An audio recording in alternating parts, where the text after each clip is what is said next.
traveling alone. High Court, take care of my children. মালদায় বিচারকদের ওপর হামলার ঘটনায় মোফাক্কারুল ইসলামকে গ্রেফতার করেছে সিআইডি। বর্তমানে পুলিশ হেফাজতে রয়েছেন তিনি। সূত্রের খবর, শুক্রবার বাগডোগরা বিমানবন্দর থেকে মোফাক্কারুল ইসলামকে পাকড়াও করে রাজ্য পুলিশের গোয়েন্দা শাখা সিআইডি। কার্যত গর্বের সুরে কথা জানান মুখ্যমন্ত্রী। মালদার যে ঘটনা করা হয়েছিল,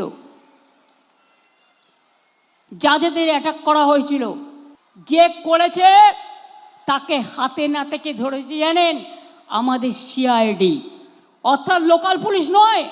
মনে রাখবেন, পরিকল্পনা করে পরিকল্পিত করে এনআইএ আসার আগে আমাদের সিআইডি, যেটা এখনও আমি দেখি সেই সিআইডি ইলেকশন কমিশনের আন্ডারে পড়ে না, সেই সিআইডি তাকে গ্রেপ্তার করেছে বাগডোগরা থেকে আসল কালপিটকে। ওই মোফাক্কুর ইসলাম যার নাম বলছেন, উনি তো মুখ্যমন্ত্রীর মঞ্চে ছিলেন। আসল বিষয়টা কোনো ব্যক্তির নয়, বিষয়টা হলো একটা নির্দিষ্ট রাজনৈতিক ভাবনার কর্মসূচির অনুমোদন এবং অনুপ্রেরণা।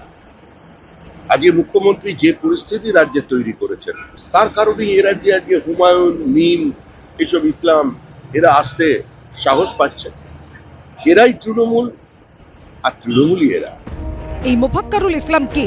কোন রাজনৈতিক দলের সঙ্গে তার যোগ রয়েছে? কে তার পেছনে? কারা তার প্রশ্রয়দাতা?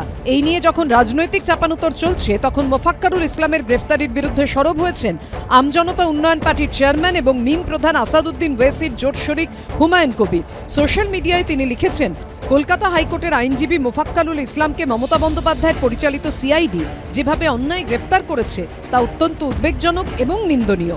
একই জমায়েতে তৃণমূল প্রার্থী সাবিনা ইয়াসমিন এবং কংগ্রেস প্রার্থী আব্দুল হান্নান উপস্থিত থেকে আন্দোলনের পক্ষে বক্তব্য রেখেছেন, যার ভিডিও প্রমাণ সামাজিক মাধ্যমে স্পষ্টভাবে বিদ্যমান। তবে তাদের বিরুদ্ধে কোনো ব্যবস্থা নেওয়া হয়নি।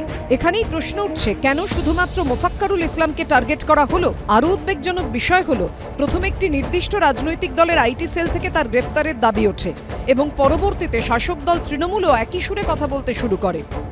মোফাক্কুরের যে ভাষণ, এই ভাষণের থেকে সিডিশিয়াস আর কোনো কিছু হতে পারে না।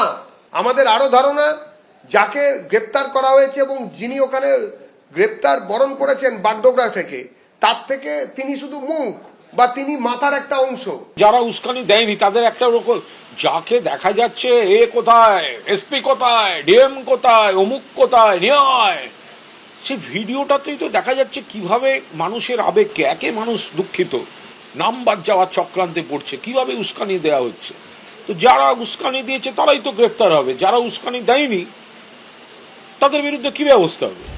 একদিকে বিজেপি যখন বিভিন্ন ভাইরাল ছবি সামনে এনে দাবি করছে মূল অভিযুক্তের সঙ্গে তৃণমূলের সম্পর্ক ছিল, তখন আবার বিজেপি ও আসাদুদ্দিন ওয়েসির দলকে একসঙ্গে কাঠগড়ায় দাঁড় করিয়েছেন মমতা বন্দ্যোপাধ্যায়।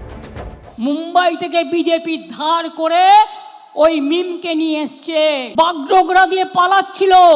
আইএসএফ ওদের সাথে, কংগ্রেসেরও উস্কানি আছে আর বিজেপিরও উস্কানি আছে। যদিও বিজেপি এবং মিম উভয়ই মমতা বন্দ্যোপাধ্যায়ের অভিযোগ অস্বীকার করেছে, কিন্তু মূল প্রশ্ন হলো, ভোটের আগে কোন লাভ ক্ষতির অঙ্কে কে মোথাবাড়ি কাণ্ড ঘটালো? সৌমিত্র রায় ও শুভেন্দু ভট্টাচার্য রিপোর্ট, এবিপি আনন্দ। এবিপি আনন্দ, এগিয়ে থাকে, এগিয়ে রাখে।